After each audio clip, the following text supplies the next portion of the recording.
एक बार प्रेम से बोलो माघ महात्म की जय। दूसरा अध्याय कहने जा रही हूँ, आप सब प्रेम पूर्वक सुन लीजिए। इति भूपवाचाः श्रुत्वा प्राह वैशाख न स्वप्निः भगवान द्विमणि शीघ्रमाभ्युदेति मनोहरम्। वेद व्यास जी बोले, हे सूत जी, राजा का ऐसा वचन सुनकर वैखानस मुनि कहने लगे कि हे राजन, अंधकार को दूर करने वाले सूर्य नारायण शीघ्र ही उदय होने वाले हैं। यह समय स्नान करने का है, कथा का नहीं। स्नान करके तुम अपने कुल गुरु वशिष्ठ से जाकर पूछो। ऐसा कह मौनी तपस्वी स्नान करने चला गया। राजा दिलीप भी वहां स्नान करके लौटा और प्रसन्नता पूर्वक अपने नगर को गया। वहां नगरवासियों ने उसकी पूजा की और बंदी जनों से प्रत्येक स्नान पर स्तुति की। राजा ने निवास में जाकर वानप्रस्थ ऋषि की कथा सुनाई। सूत जी ने पूछा, हे भगवान, उस राजा के पूछने पर धर्मात्मा वशिष्ठ ने क्या कहा? व्यास जी बोले, राजा रात्रि में सुख से सोया। प्रातः काल उठकर सफेद घोड़ी के रथ पर बैठकर सफेद छत्र और चंवर से शोभायमान आभूषण तथा सुंदर वस्त्र पहने सुगंधित पुष्प युक्त मणियों के साथ मागध और बंदीजनों से जय शब्द तथा स्तुति सुनाता हुआ ऋषि के शब्दों को याद करता हुआ वशिष्ठ ऋषि के स्थान पर पहुंचा। वहां महर्षि की स्तुति तथा आचार पूर्वक नमस्कार करके अर्घ्य देकर आशीर्वाद पाकर राजा सुख पूर्वक आसन पर बैठा। जब ऋषि ने राजा से कुशल पूछा तब राजा ने प्रसन्न होकर कहा, सब कुशल है। तब मधुर वाणी से राजा ने वैखानस के कहे हुए प्रश्न को पूछा तथा विनती किया, हे भगवान, आपकी कृपा से मैंने विस्तार पूर्वक आचार दंड नीति राजधर्म तथा चारों वर्णों के चारों आश्रमों की क्रियाओं को सुना है। दान विधान यज्ञ की विधियां, व्रत प्रतिष्ठा और विष्णु भगवान की आराधना की विधि भी सुनी है। हे तपोधन, अब आप माघ स्नान के महात्म्य को नियम पूर्वक भली रीति मुझसे कहिए।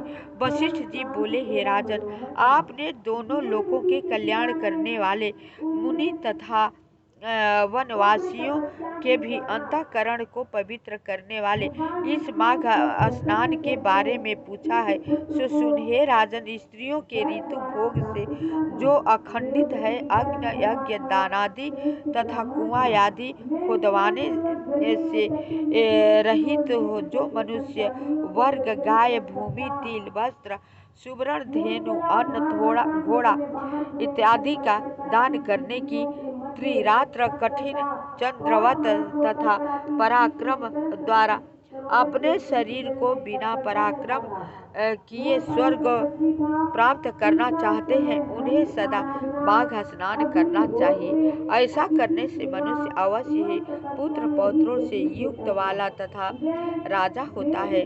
उसको मुक्ति देने वाली बुद्धि भी अवश्य होती है। हे नृपश्रेष्ठ, दिव्य दृष्टि वाले महात्माओं ने कहा है कि माघ मास में यज्ञ, तप तथा दान से अनंत फल होता है। सकाम अथवा प्रजा के हित के लिए अथवा भगवान के निमित्त जो स्नान करता है, उसकी काया शुद्धि, प्रीति, ऐश्वर्य तथा चारों प्रकार के फलों की प्राप्ति होती है। अदिति ने 12 वर्ष तक मकर संक्रांति में अन्न त्याग कर माघ मास में स्नान किया। इससे उनके तीनों लोक को उज्जवल करने वाले 12 पुत्र हुए। माघ में स्नान करने से ही रोहिणी सुभगा और अरुंधति दानशीला हुई और इंद्राणी जैसी सुंदरी होकर शतखंडे गृह में निवास करती थी। जो शोभा युक्त यहाँ रूपवती स्त्रियां रहती हैं, मंगलाचार वेद ध्वनि होती थी तथा विद्वान ब्राह्मणों में संपन्न था। जो मकर संक्रांति में स्नान करते हैं और देवताओं का पूजन करते हैं, वे अतिथियों से परिपूर्ण ऐसे सुंदर घर में रहते हैं। वह मनुष्य धन्य है जिन्होंने माघ में बहुत बहुत दान और भगवान मधुसूदन का पूजन किया तथा इष्ट फल वस्तु का दान तथा व्रत नियमों का पालन किया। माघ मास काम मूल फल से निष्काम और सदा मोक्ष देने वाला होता है। जो दान करने वालों को, वन में तपस्या करने वालों को तथा अतिथि भक्तों को प्राप्त होते हैं, वे सदा माघ स्नान करने वालों को प्राप्त होते हैं। पुण्य क्षीण होने पर मनुष्य स्वर्ग से वापस आते हैं, परंतु माघ स्नान करने वाले स्वर्ग से वापस नहीं लौटते। इससे बढ़कर कोई भी तप, कर्म व व्रत आरोग्य देने वाला तथा पवित्र और पाप नाशक नहीं है। भृगु जी ने मणि पर्वत पर विद्याधरों को यह सुनाया था। राजा ने कहा, ब्राह्मण, भृगु जी के कहे धर्म उपदेश सुनने का मुझको बड़ा कौतूहल है, इसलिए मुझसे कहिए। ऋषि बोले, हे राजन, एक समय 12 वर्ष तक वर्षा न होने से सब प्रजा क्षीण होकर दसों दिशाओं में उद्विग्नता से चली गई। हे राजन, हिमालय तथा विंध्याचल के मध्य दुर्भिक्ष पड़ जाने से, लोग आपदग्रस्त तथा प्रजाहीन होने से और होम, श्राद्ध, यज्ञ, वेदाध्ययन और धर्म लुप्त होने से पृथ्वी मंडल फल, मूल, अन्न और जल से शून्य हो गया। तब विंध्याचल के नीचे सुंदर रेवा नदी पर वृक्ष से आच्छादित आश्रम से निकलकर भृगु ऋषि अपने शिष्यों के साथ हिमालय पर्वत पर गए। वहां पर कैलाश पर्वत के पश्चिम की तरफ ऊंचे मणिकूट, सुवर्ण पर्वत के नीचे एक आधा भाग स्फटिक बिल्लौर से सफेद तथा बीच का भाग नीचे शिलाओं से युक्त सुंदरता में नीलकंठ पक्षी के समान था। इस पर्वत के बीच बीच में नीली सुनहरी रेखाएं काले मेघों में चमकती हुई बिजली के समान शोभा देती थी। पर्वत की चोटी नीली तथा नीचे का भाग का सुनहरा होने से यह पीताम्बर धारण किए हुए भगवान कृष्ण के सदृश शोभायमान था। यह बीच का हिस्सा नीला होने से तथा कहीं कहीं सफेद स्फटिक रहने से इस पर्वत की शोभा तारा युक्त आकाश के समान थी, जिसके स्वच्छ शरीर पर चमकती हुई दिव्य औषधियां रात में अनेक दीपकों से युक्त बड़े बड़े महल के समान दिख पड़ता था। इस पर्वत पर ऊपरी भाग बांसुरी बजाती गीत गाती हुई किनारियों से शोभायमान था तथा केले के पत्तों की पताका से यह पर्वत सदा सुशोभित था। यह पर्वत पन्ना नीलम पुखराज तथा इसकी चोटी सफेद पत्थरों के बीच से निकलती हुई रंग बिरंगी किरणों से इंद्रधनुष के समान दिखाई देती है। सुवर्ण इत्यादि सब धातुओं से तथा नाना प्रकार के चमकीले रत्नों से शोभायमान अग्नि उज्ज्वला से के समान चारों ओर फैली है। इस पर्वत के बीचों बीच गंधराओं में जाकर काम पीड़ित विद्याधरी अपने पतियों के साथ रमण करती है।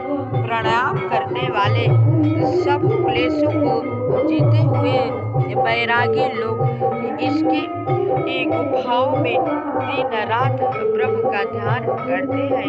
इसकी सुंदर गुफाओं में हाथों में रुद्राक्ष की माला लिए हुए आधी खुली आंखों के से सिद्ध लोग शिव जी की आराधना करते हैं। सब दिशाओं में मंद मंद सुगंध शीतल वायु चल रही है और गिरते हुए झरनों का जल सदा सुंदर शब्द करता है। जंगली हाथी अपने बच्चों के साथ पर्वत के नीचे के भाग पर खेल रहे हैं तथा कस्तूरी वाले रंग बिरंगे हिरणों के झुंड वहां पर क्रीड़ा करते रहते हैं। बाघ तथा गाय तथा नाना प्रकार के पशु वहां क्रीड़ा करते हैं। कबूतर, चकोर, पपिया इत्यादि पक्षी वहां बोलते रहते हैं। यह पर्वत सदा राजहंस तथा मयूरों से शोभायमान दिख पड़ता है। इसी से यह सुनहरी चोटी का पर्वत हेमकूट कहलाता है। यहाँ सदा देवता गुहा तथा अप्सराएं बसा करती हैं। एक बार प्रेम से बोलो माघ महादेव की जय, विष्णु भगवान की जय। कृपया मेरी तबीयत ठीक नहीं है, लेकिन आप सबके भला के लिए हम माघ महादेव की कथा सुना रहे हैं। त्रिवेणी में संगम में रोज प्रतिदिन कुंभ में स्नान करने से मेरी तबीयत हमेशा बिगड़ती रहती है, दवा पर चलते हैं। कृपया आप सब कथा सुनेंगे ना, तो हम जैसे भी रहेंगे आप सबको कथा हम सुनाते रहेंगे। मेरी वीडियो देख करके आप बोलिएगा, कमेंट कीजिएगा, तो हम कथा कहते रहेंगे, आप सबको सुनाते रहेंगे। मेरे वीडियो को देखिए और लाइक शेयर कीजिए, सब्सक्राइब कीजिए। नमस्कार।